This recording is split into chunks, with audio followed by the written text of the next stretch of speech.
2 రోజులుగా కురుస్తున్న వర్షాలతో పాటు ఎస్ఆర్ఎస్పీ కడుం ప్రాజెక్టు గేట్లు ఎత్తడంతో పెద్దపల్లి జిల్లాలోని శ్రీపాద ఎల్లంపల్లి ప్రాజెక్టులోకి భారీగా వరద వస్తుంది.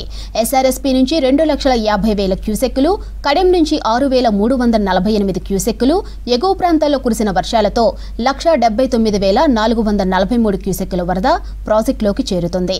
దీంతో 30 గేట్లను ఎత్తి కిందికి నీటిని విడుదల చేస్తున్నారు అధికారులు.